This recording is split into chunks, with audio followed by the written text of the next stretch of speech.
Setelah Isra Mi'raj. Isra Mi'raj itu kapan? Wekdal oleh Isra Mi'raj.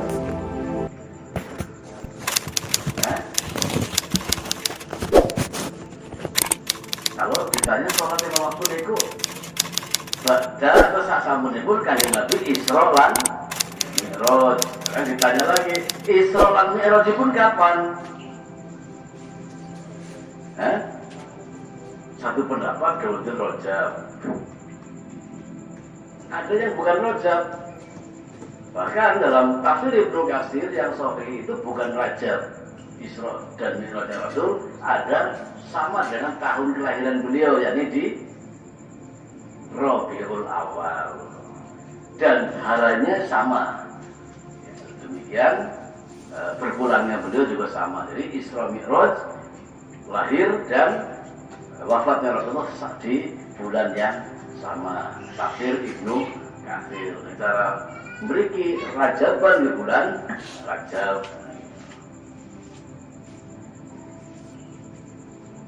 Padahal saat Rasulullah Isra lan Mi'raj niku tesih teng Mekah apa teng Madinah? Rasul teng Mekah atau teng Madinah itu saat Isra Mi'raj? Kalau melihat sejarah ini mundur sedikit, karena bagian daripada memperkuat keyakinan atau pemahaman adalah memahami sirah nabawiyah. Rasul Shallallahu Alaihi Wasallam itu sebelum Isra dan Mi'raj, beliau itu keadaannya tesih teng Mekah, dereng teng Madinah.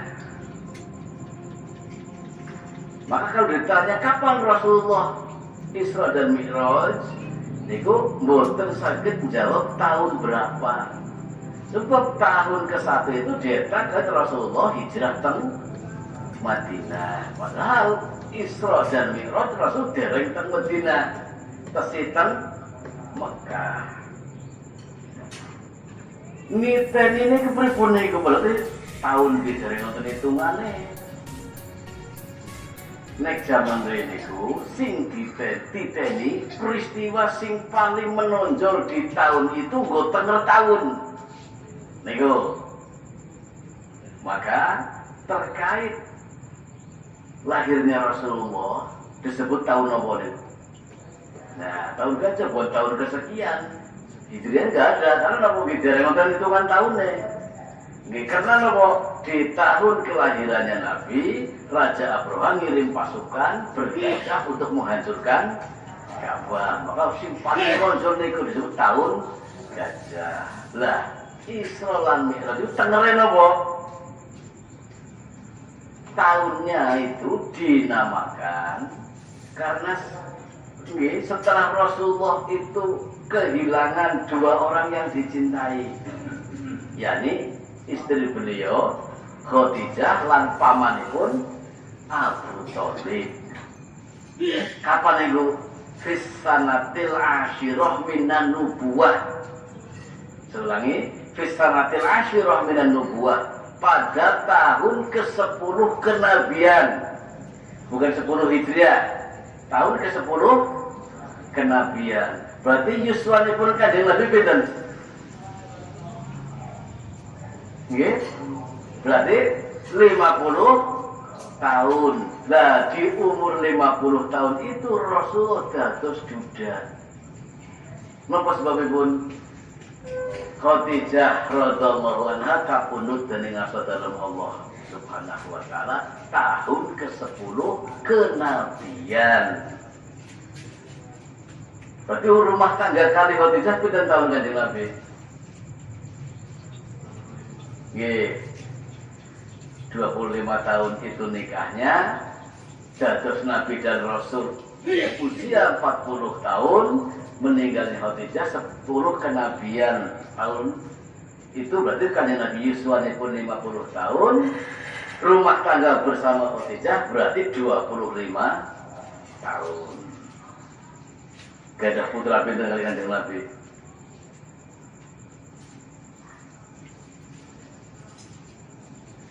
Pinten putranipun kali Khadijah pinten? 6. Sinten mawon? Nggih, Fatimah yang paling hafal. Terus nggih, ada Ummu Kulsum, ada Qasim, ada Ruqayyah dan yang lain-lain. Baik.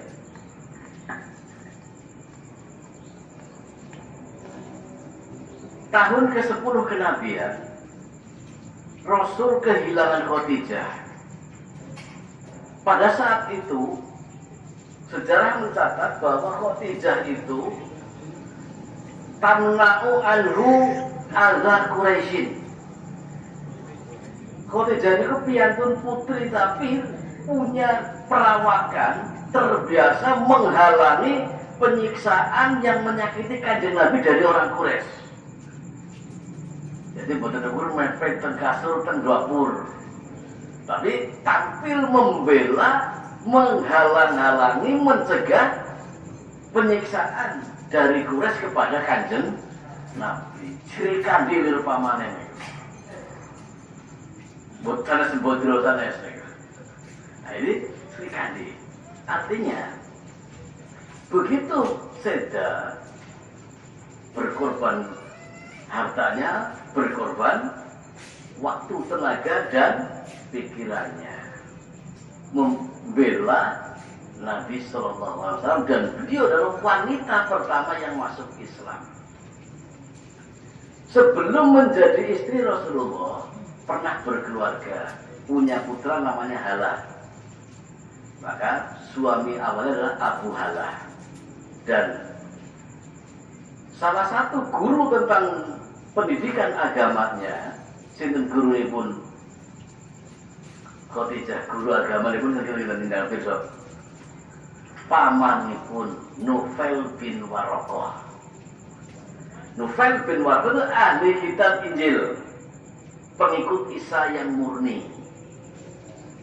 Dan waktu Nabi belum menjadi Nabi, nembe nikahan, umur selangkung, Khadijah umur 2 doso. Waraqah bin Nufail itu sempat memberikan kabar kepada Nabi dan juga kepada Khadijah, kalau pada saatnya nanti saya menangi apa? Ngalami menjumpai engkau menjadi Nabi, aku akan beriman kepada Muhammad Sallallahu Alaihi Wasallam.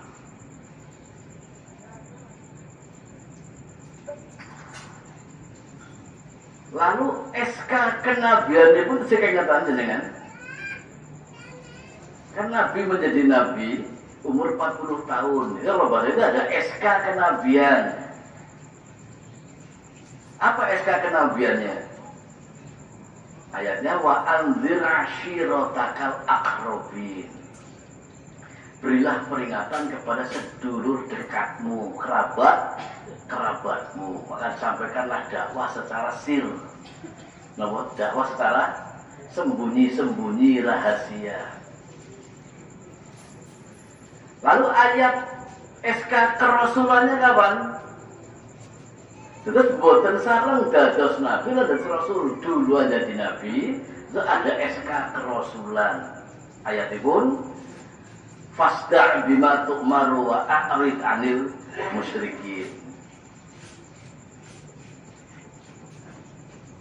Sampaikanlah oleh Muhammad apa-apa yang diperintahkan oleh Tuhanmu dan berpalinglah dari orang musyrik. Ini SK kerasulannya. Terus tidak begitu Nabi langsung Rasul, boten bertahap.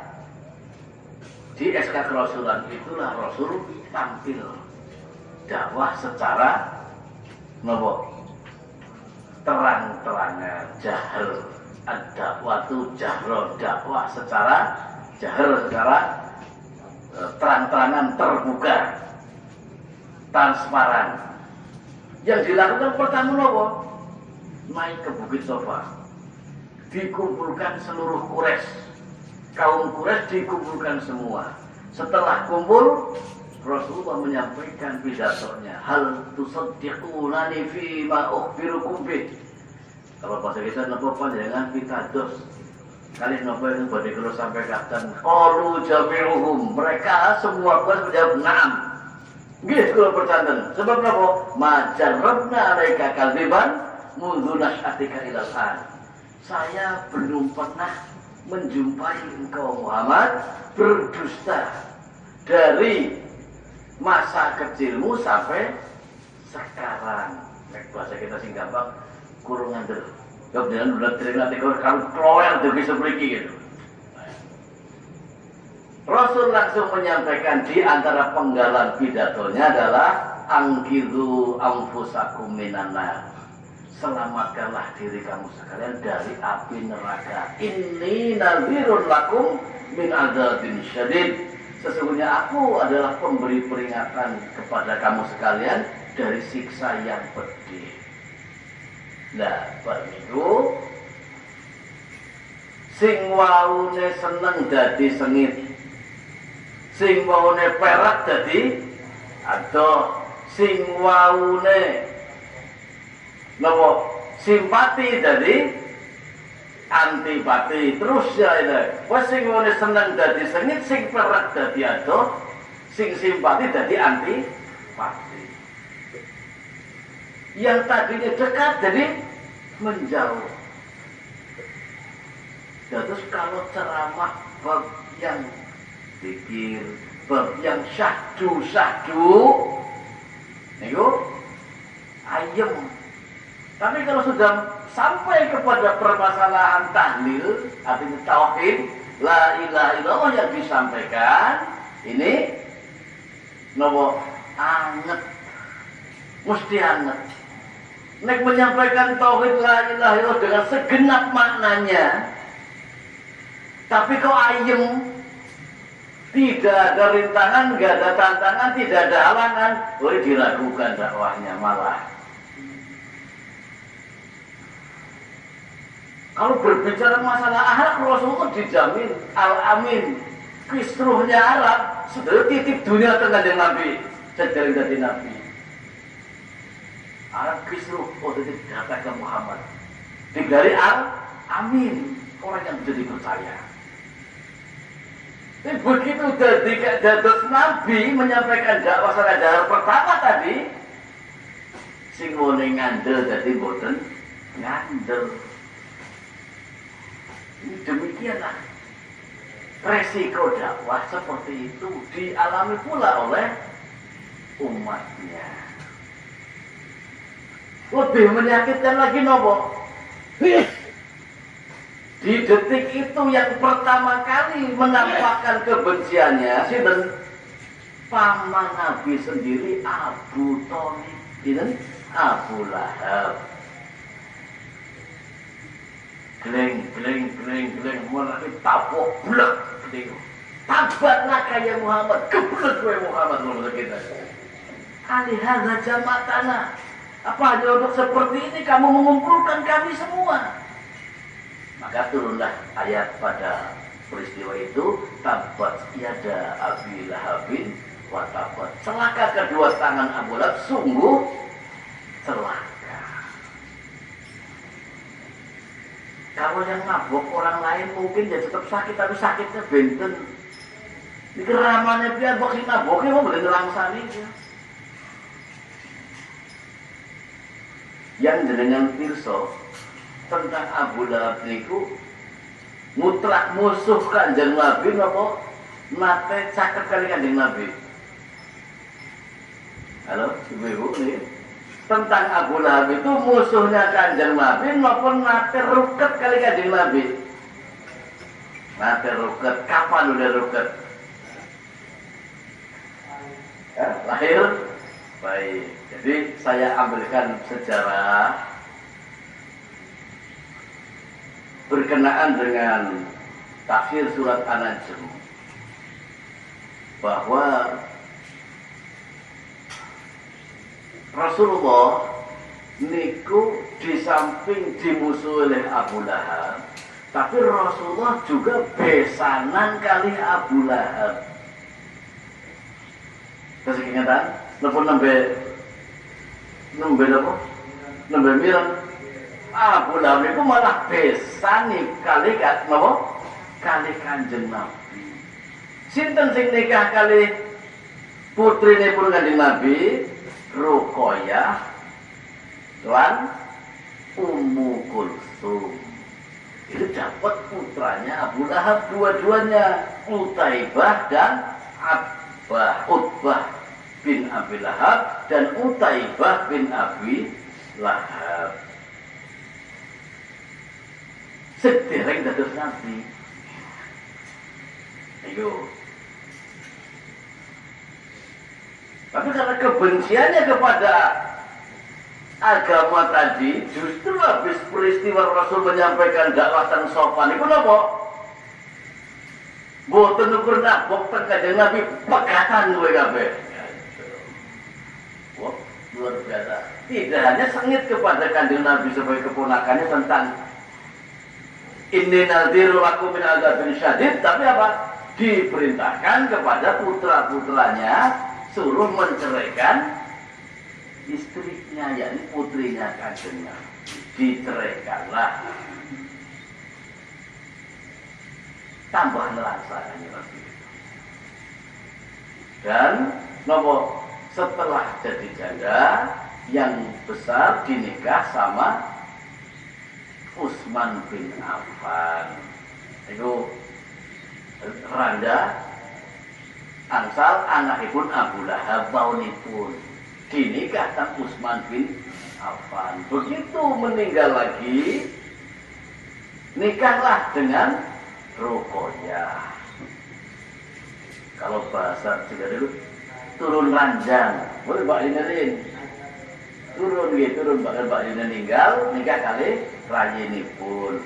Maka digelarilah Utsman bin Affan, nek kita berjanji napa? Nggih, Dzunuraini. Marhaban ya Dzunuraini. Terkadang sih gendring-gendring boten paham. Alur kisahnya boten paham. Nek gendringannya niku rutin. Jadi demikian sekilas mengenai Abu Lahab itu di samping musuh Nabi nate besanan kali Kanjeng Nabi. Ketika peristiwa Rasul melihat malaikat Jibril menyampaikan bahasa melihat Jibril dalam wujud yang asli, Abu Lahab niku bawane badhe tindakan tengsam kali Utbah bin Abi Lahab, mantan menantu Kanjeng Nabi. Niku anu dirama kali anak 11-12 mungkin boten tengsam rin. Saya cek jujuk mari Muhammad ajeng ngelarang-ngelara. Napa ngelarang? Menyakiti hati Muhammad terkait pengakuannya dia melihat Jibril. Niku wangsul menemui Kanjeng Nabi. Berkaitan dengan itu, nopo? Kalau bahasa kita lah seorang jenengan jelas, nek jenengan niku ketemu Jibril terkait ayat Fadana fatadalla walaqad ra'ahu nazlatan ukhra surat An-Najm 13. Sungguh Muhammad telah melihat Nabi, melihat sinten malaikat Jibril dan wujud yang nyata. Wujudnya malaikat Jibril itu saya ingatkan.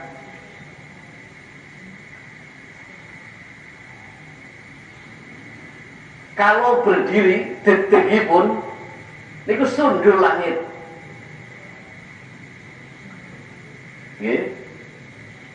Enggak deh, sewiwi. Nek sewiwi sing kaprah pinten nonton nek sewiwi. Kak kali. Kengetan sewiwi nipun malaikat Jibril pinten? Ibu-ibu, ada yang ingat? Nggih, namung 600 sewiwinya. Sewiwinya itu satu wulunya itu memenuhi ufuk cakrawala. Udah diterkipun wisun di langit, sewiwine ngepeki jagat. Mulane nek wonten sing kadang ngendika bahwa si anu angel oleh ninggal kathah cekelanipun nate mirang mboten anu cekelane birang-birang angel matine ngenyek kali malaikat Israil niku mbok setrak cekelane niku ora usah sebongkat jimate setrak sekontainer dikepruk burune tok ambrol niku. Itu hanya belum sampai tulisnya saja. Jadi tidak ada istilah sebab jimatnya birang-birang angel matine. Itu hanya kalau malaikat pencabut nyawa namanya. Kalau wulunya ngepeki jagat. Nah, dengan demikian, setelah itu dia mengungkapkan tidak percaya kamu Muhammad bertemu dengan malaikat Jibril. Maka Rasul saat itu yang terkenal Rasul itu penyantun, Rasul asih, Rasul lemah lembut, Rasul penyabar, Rasul penyayang. Di detik itu boten penyantun, boten penyayang, boten penyabar. Allahumma sallit alaihi kalban min kilabika. Ya Allah, pasrahkan orang ini kepada singa di antara singa-singamu. Penyantun boten itu. Di detik itu ini bermularani pegat putri ini segitu ngenyek boten ngandel bertemu dengan malaikat Jibril. Rasulullah itu berdoa, Allahumma sallit alaihi kalban min kilabika. Ya Allah, serahkan orang ini kepada anjing di antara anjing-anjingmu. Terus wangsur. Begitu wangsur, ketemu kali Bapak Hebul. Marem boleh ngobrol kalau Muhammad pun. Apa yang ia sampaikan? Donga. Apa donganya? Ya Allah, pasrahkanlah. Saya maksudnya untuk pasrahkanlah dia. Serahkanlah dia kepada singa di antara singa-singamu. Ma'amunuka. Saya tidak menjamin min doai Muhammad. Kamu selamat dari doanya Muhammad. Nih Bapak Ibu mudah-mudahan malah meden-meden nih. Nah, waktu orang jamin kono wis selamat tekan doanya Muhammad. Maka di waktu itu dipercepat, cepat-cepat mencari tempat yang tidak ada singanya. Niku berangkat ke negeri Sam, miter-miter, mubeng-mubeng. Niku berangkat. Niku keceplik apa keceplik iki? Nggih. Keceplaken napa? Singgah di Sawami di beberapa kuil. Mampir wonten kuil, teng kuil ada ruhban, ada rahibnya, pendeta caranya. Maka pendeta bertanya, ini di kitab tafsir Ibnu Katsir, di tafsir An-Najm ayat 13-14 lengkapnya. Cara bahasa kita jenengan saking Arab nggih, anu wonten priyogi napa sih? Jenengan tebi-tebi teng Arab teng andon teng mriki niku napa genoe singa kelayaban kados wedhus kelayaban. Tuh, Arab mriki ajeng napa teng mriki tempatnya wedhus patinggi anggap kados napa singa patinggi anggap kados wedhus patinggi anggap. Nama pengkeren niku sinten? Bapak Ibu. Jauh-jauh dari Arab, tujuannya menghindar agar tidak mandi doa pun Kanjeng Nabi, napa? Menghindari tempat yang kira-kira tidak ada singanya. Mau cempulaknya jauh pamanjang, mampir di sebuah kuil. Pendetanya bertanya, jenengan si perjogene napa? Tuh ada mriki teng mriki niki genoe tempate singa patinggi anggap kados wedhus patinggi anggap. Maka di waktu itu spontan Abu Lahab mengkomando, kamu tahu bahwa betapa ringkihnya aku dan usiaku tidak muda. Maka sekarang terkait barang-barang, kumpulkan go pager kuil. Buang dulu pager untuk kuil. Setelah itu apa? Tempatkan Utbah di tengah-tengahnya dan kamu mengelilingi Utbah. Itu. Jadi kalau saran itu diampin, gitu. Dihimpit, dijaga. Maka di saat itu malamnya itu muncul seekor singa. Singanya apa? Mencolot, mengendus ke setiap kepala. Itu kan Utbah tengah-tengah. Itu mencolot tiap sila dingus-ngus. Bukan, nek asal bukan dilewati malih, mencolot malih, mencolot dhuwur teng gundukan barang sing wau ditumpuk siang. Metangkrong teng dhuwur, mencolot tepat ke kepalanya Utbah bin Abi Lahab. Dicabik-cabik, cakar-cakar sampai sempal kepalanya mati. Abu Lahab mengatakan, sudah saya juga tidak bakal luput doanya Muhammad. Menyakiti, pertama menceraikan putrinya tanpa dosa, yang kedua menyek terhadap wahyu yang turun kepada Rasulullah yang terkenal sabar, terkenal santun, terkenal lemah lembut. Di detik itu ini saya tampilkan salah satu doa Rasulullah yang tidak sabar, bukan sabar, tidak santun. Yang lain-lain kan saat dilempari batu di Taif, Allahumma hdi qaumi fa innahum qaumun la ya'lamun. Ya Allah, berilah kaumku petunjuk sebab mereka kaum yang belum tahu, belum mengerti. Sabar kanjeng Nabi. Tapi kalau itu selalunya diceramahkan, dia kan nggak ngerti doanya kanjeng Nabi yang mboten ngidap-ngidap. Ya Allahumma sallit alaihi kalban min kilabika. Ya Allah, serahkan orang ini kepada anjing di antara anjing-anjingmu atau singa di antara singa-singamu. Katemahan. Lumaduh tujuannya ngedoi tempat singa, malah cempulannya malah ninggon singa.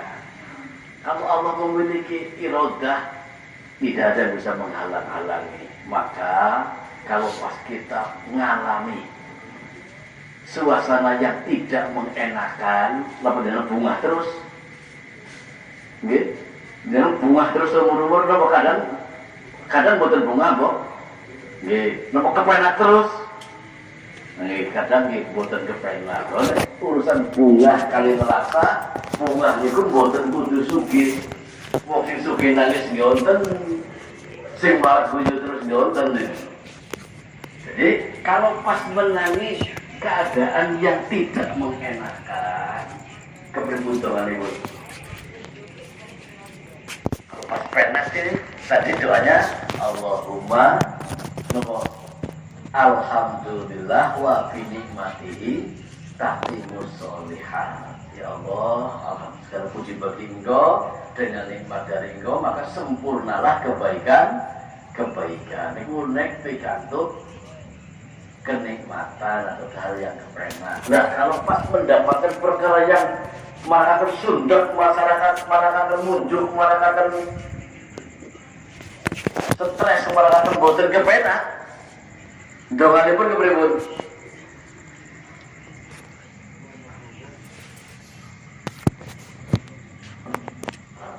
Doa ketika menghadapi hal yang tidak mengenakan. Masih ingat kan?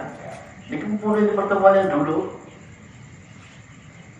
Doanya alhamdulillah ala kulli halin. Satu hadis, segala puji Allah di setiap keadaan. Terus sebutan kepenak pun tetap alhamdulillah. Atau dengan doa yang lain, nopo qadarallah wa masya'a fa'ala. Ini yang lain mesti tertakdir dari Gusti Allah, yang Allah kehendaki pasti bakal terjadi. Kados peristiwa Utbah niku wau, Allah menghendaki dia dicaplok singa rampung meskipun teng jero kuil dikuruki dunia berada rapat dikawal oleh sekian banyak orang, dia di tengah, tidak sulit bagi Allah Ta'ala untuk melakukan perkara yang Allah Ta'ala kehendaki. Maka qadarullah wa masya'a fa'ala, pastinya Allah pasti bakal terjadi. Demikian pula kalau kita menangi hal yang tidak mengenakan, umpamanya dari anak atau keponakan atau kakak atau adik, umpamanya dia pergi, kita sudah wanti-wanti nggak usah anu, dia pergi kecelakaan umpamanya. Namun biasanya kalau begitu ucapan kita, wis diomongin orang ngambil anu panjang itu, wis masih kita mereka kira kasar, kan mereka itu karena banget. Nah, maka sebaiknya tidak mengatakan kalau begini, maka begini. Dan jangan manut mau orang bakal lah, ini bagian yang tidak boleh. Tetap apa? Qadarullah wa masya'a fa'ala. Kehendak takdir dari Allah, yang Allah Ta'ala kehendaki pasti bakal terjadi. Pun betul usah mengatakan kalau tadi begini maka akan begini, tidak usah yang lain-lain. Atau bahwa kita sendiri umpamanya, yang bahwa kita sendiri kecelakaan, ya jangan menyebutkan kalau tadi nggak berangkat, kalau dari jangan sampai seperti itu. Jadi usahakan begitu mengalami hal yang tidak mengenakan, doa yang lainnya adalah qadarullah wa masya'a fa'ala.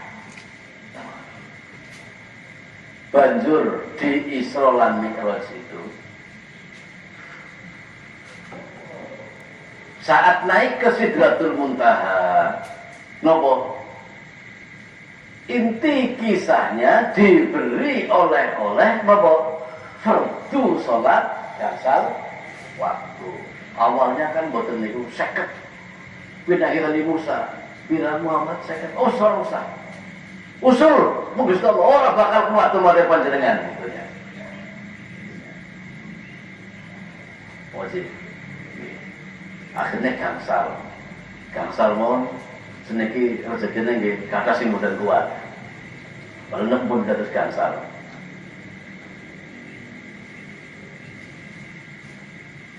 Begitu yang harus kita pahami. Jadi jangan sampai mengungkit-ungkit, ngundat-ngundat, mengandai-andai. Cukup begitu terjadi hal yang tidak mengenakan, doanya alhamdulillah ala kulli halin atau qadarullah wa masya'a fa'ala. Sakit ibu pendek. Jadi silakan qadarullah wa masya'a fa'ala. Qadarullah wa masya'a fa'ala. Kantun praktek, mesti mudah-mudahan kepenak terus. Kalau mengalami hal yang tidak mengenakan, tidak usah menggerutu, tidak usah menyalahkan, tidak usah mengandai-andai. Cukup langsung berdoa atas takdir dari Allah. Segala sesuatu yang Allah Ta'ala kehendaki pasti bakal terjadi. Kados Utbah wau sing ngenyek teng Kanjeng Nabi, menyatakan tidak mungkin ketemu Jibril, didoakan Allahumma sallit alaihi kalban min kilabika. Ya Allah, pasrahkan Utbah bin Abi Lahab ini kepada anjing di antara anjing-anjingmu atau singa di antara singa-singamu. Berusaha menjauh ke Syam, teng perjalanan mampir teng kuilnya ditunggu oleh pendeta. Saya ulangi, pendetanya mengatakan, aduh Arab mereka aja nopo, mereka genoe singa kados wedhus kiang kaban. Dibentengi dengan harta, dikepung dengan, dikawal oleh seluruh orang yang ikut bersama Abu Lahab. Allah Ta'ala tidak bakal bisa dibendung yang menjadi irodahnya. Tetap rezekinya napa? Sing sanes Utbah bin Abi Lahab diliwati teng singan niku, dipluncati, diingus-ingus, dipluncati. Begitu teng dhuwur ninggal Utbah bin Abi Lahab mencolot caplok cakar-cakar rampung Utbah bin Abi Lahab. Lah nalika Mi'raj diperintahkan sholat 5 waktu. Pertanyaan saya, ini Kanjeng Nabi pinanggih kalih Gusti Allah Ta'ala langsung napa mboten?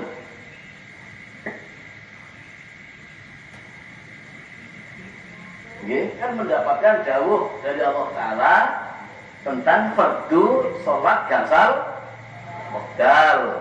Pertanyaannya, bertemu langsung dengan Allah atau mboten Kanjeng Nabi? Bertemu langsung ngajeng kok mboten iki.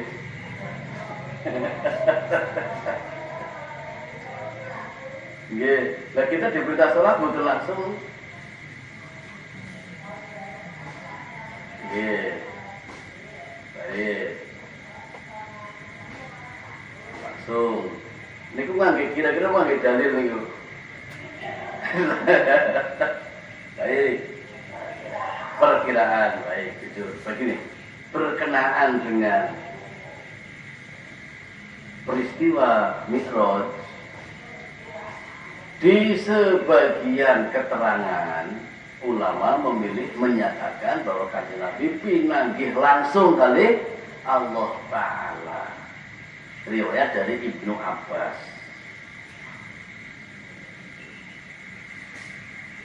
Tetapi riwayat yang 3 itu, ada 3 dari Ibnu Abbas dan beberapa sahabat yang lain. Pertama, melihatnya tidak dengan mata, tapi melihat dengan mata batin. 1. Yang kedua, melihat langsung dengan mata. Yang ketiga, melihat melalui mimpi. 3. Dia melihat langsungnya begitu. Kados arafil manam. Aku melihat dalam tidur dan yang lain-lain. Kinten-kinten sahabat-sahabat yang lain dengan Kanjeng Nabi itu lebih dekat Aisyah atau lebih dekat orang lain dengan Kanjeng Nabi? Mungkin mau anu sekringkel mesti lebih dekat Aisyah radhiyallahu anha. Lah Aisyah radhiyallahu anha memberikan keterangan dalam hadis yang diriwayatkan oleh Aisyah bahwa man za'ama anna Muhammadan faqad ra'a rabbahu faqad a'zama. Barang siapa yang menyangka, yang mengira, yang menganggap bahwa Muhammad SAW bertemu langsung dengan Allah, faqad a'zama, sungguh dia telah besar. Besar nopone? Besar dosane. Maksud dari faqad a'zama dalam Fathul Bari dijelaskan itu sungguh dia telah masuk kepada perkara dosa besar. Artinya nopo? Di riwayat yang lain Rasul ditanya, adakah engkau melihat Allah langsung wahai Muhammad? Kanjeng Nabi menjawab, tidak, saya hanya melihat cahaya. Nopo sing dikersani biru, hanya melihat cahaya. Meskipun banyak riwayat yang lain, tentu Nabi melihatnya. Ibrahim Khalilullah, Isa Kalimullah diajak berbicara langsung dengan Allah, dan Muhammad ru'yatullah, melihat Allah langsung di beberapa riwayat. Tetapi rajih dari Aisyah radhiyallahu anha cukup menjadi warning. Barang siapa yang menyangka, menganggap bahwa Muhammad SAW bertemu langsung dengan Allah, melihat Allah Ta'ala langsung, maka sungguh dia telah masuk ke dosa besar, ke urusan yang besar. Dan Rasul menjelaskan di riwayat yang lain, saya hanya melihat cahaya, diperkuat oleh ayat la tudrikuhul absor wa huwa yudrikul absor, bahwa Allah Ta'ala tidak bisa dijangkau oleh pandangan mata, tetapi Allah Ta'ala menjangkau kepada seluruh pandangan. Ini memperkuat memilih hadis Aisyah, bukan memilih hadis yang melihat Allah Ta'ala langsung. Jadi Aisyah orangnya paling dekat, didukung oleh ayat la tudrikuhul absar wa huwa yudrikul absar. Allah tidak bisa dijangkau oleh panca indera, tapi Allah menjangkau seluruh pandangan. Demikian cara istinbatul hukmi, mengambil hukum atau memilih hadis yang lebih kuat atau rojih. Maka alhamdulillah kita memiliki majelis tarjih, namanya majelisnya. Jadi bukan hadisnya, tidak ada yang menyatakan bahwa Kanjeng Nabi melihat Allah Ta'ala langsung. Hadisnya kata, tapi dari sekian hadis yang banyak, yang sahih, dipilih yang as-sah, yang tersohih atau yang paling kuat, didukung oleh ayat niku wau la tudrikuhul absar wa huwa yudrikul absar. Tidak bisa dijangkau oleh panca indera Allah Ta'ala, tapi Allah Ta'ala menjangkau seluruh pandangan. Dan hadis Aisyah tadi menjadi pilihan. Di samping itu Rasul juga menjelaskan, aku tidak melihat, hanya sinar yang aku lihat. Begitu pulang pagi harinya, masyarakat Quraisy niku geger.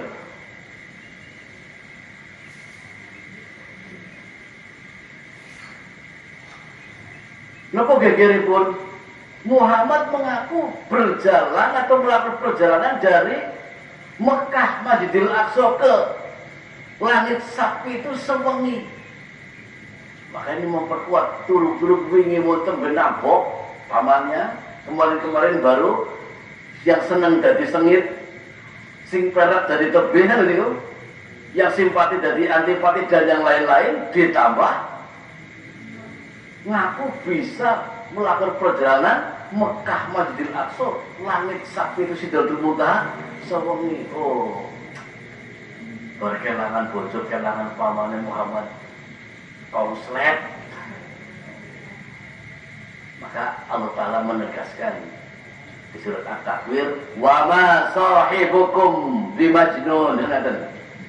Waktu itu geger.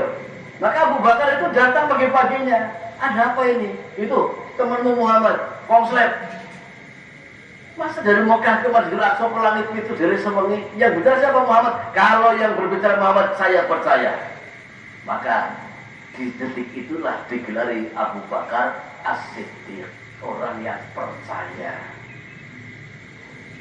Yang lain-lain tidak percaya, bahkan sahabat juga tidak semuanya langsung percaya, mikir-mikir.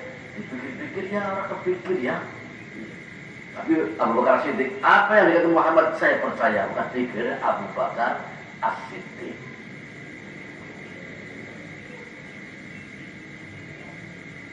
Pamannya meninggal berduka, istrinya meninggal berduka, maka tahun itu disebut tahun duka cita. Amul huzn, tahun duka cita. Jadi bukan tahun kesekian, belum. Ada tahun 1 Hijriah belum.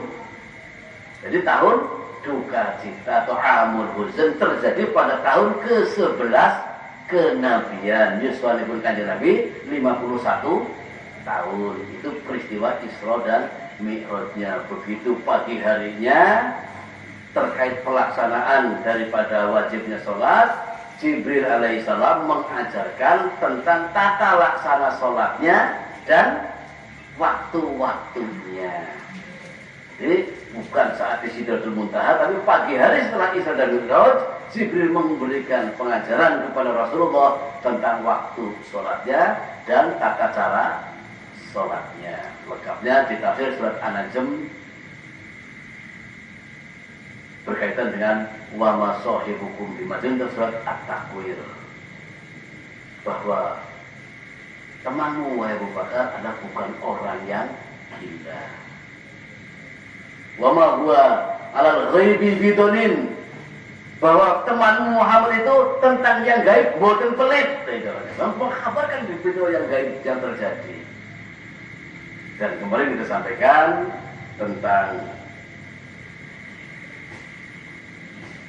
peringatan agar berhati-hati, sebab tidak semua yang kelihatannya baik berujung baik, tidak semua yang kelihatannya buruk berujung buruk. Pasti diriwayat Imam Muslim bahwa Sesungguhnya anar rojula layak malu.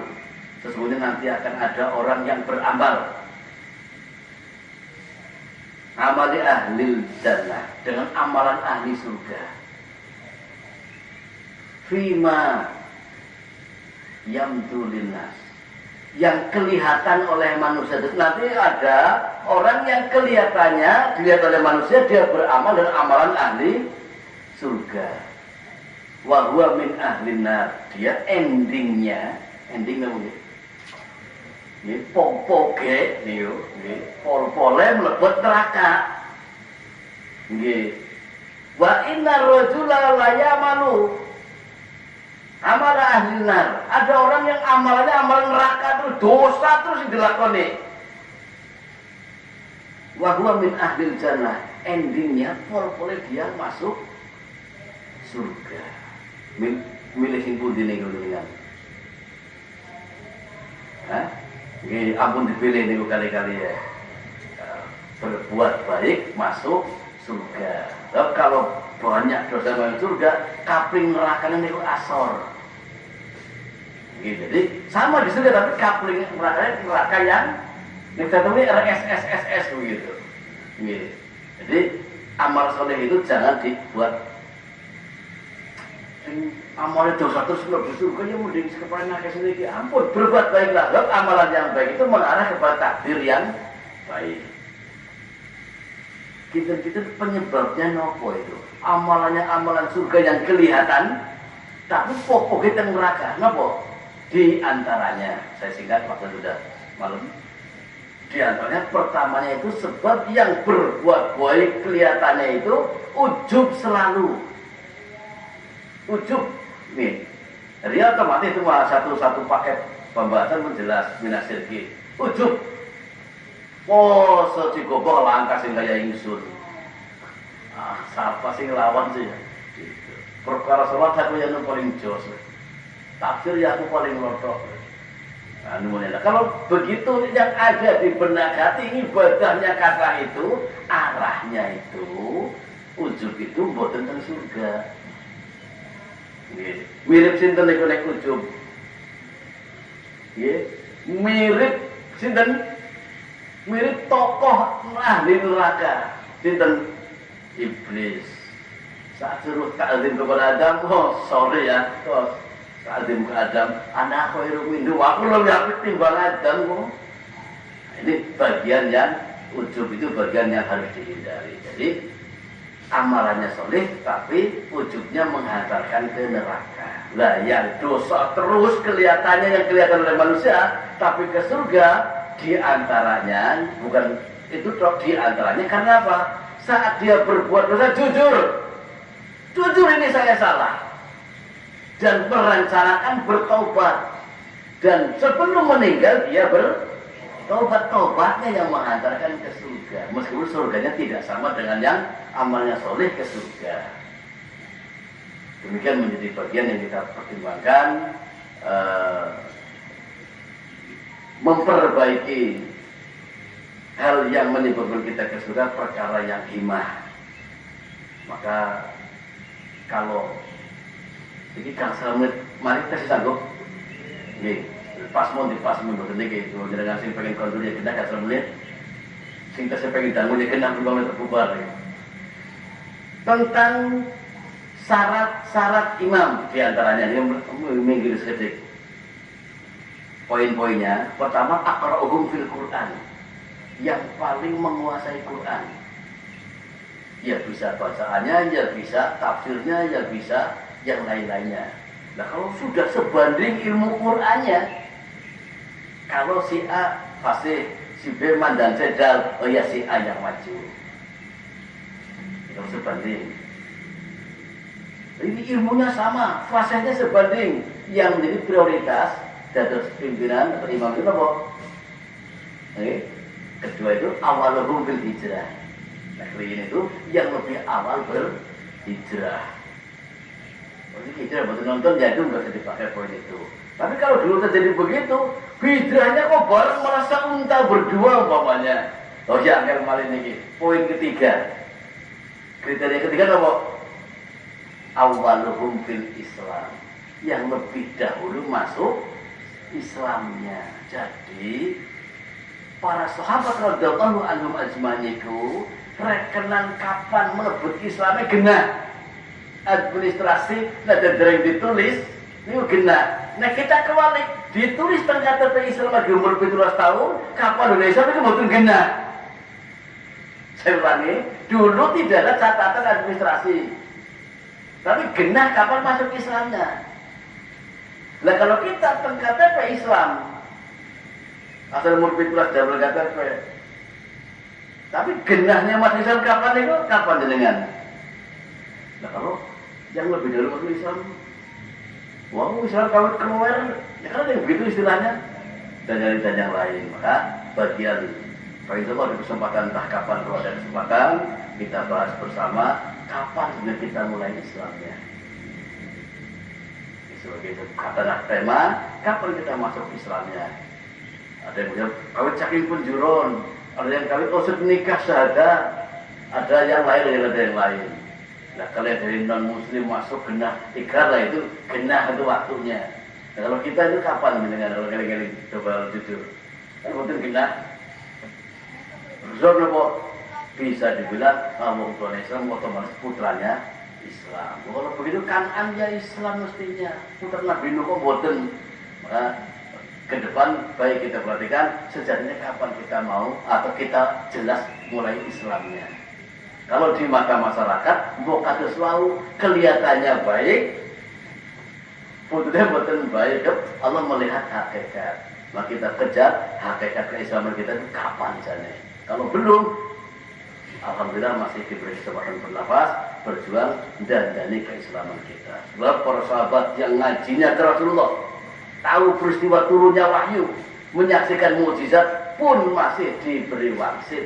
Jadidu imanakum, dan dari terus iman kamu sekalian. Kapan jadidu imanana ya Rasulullah? Bagaimana kami memperbarui iman ya Rasul? Oh, Rasul menjawab, jadidu imanakum bila ilaha illallah. Nah, konteks itu harus kita bahas ke depan insyaallah. Semoga Allah Ta'ala menguatkan, memampukan, memandikan kepada kita bersama sehingga kita dapat menjalankan kebenaran syariatnya. Semoga Allah Ta'ala memberikan taufik hidayah dan ma'unah kepada kita bersama sehingga kita bisa melakukan ketaatan penuh kepada Allah Ta'ala. Semoga Allah Ta'ala mentakdirkan kita dan seluruh anak cucu kita menjadi pewaris Jannatul Firdaus lantaran rahmat dan karunia dari Allah Ta'ala. Semoga Allah Ta'ala menjadi kita termasuk ahli ta'ati ajma'in. Allahumma ja'ala min ahli ta'atika ajma'in. Allahumma taqabbal du'a innaka antas sami'un alim wa tub alaina innaka antat tawwabur rahim. Wa sallallahu wasallam ala nabiyyina Muhammadin nabiyil ummi wa ala alihi wa sahbihi wa barik wa sallim. Walhamdulillah rabbil alamin. Hadani Allah wa yakum wa afumikum. Wassalamualaikum warahmatullahi wabarakatuh. Kita akhiri dengan doa kafatus majlis sesalian. Subhanaka Allahumma wa bihamdika asyhadu an la ilaha illa anta astaghfiruka wa atubu ilaik.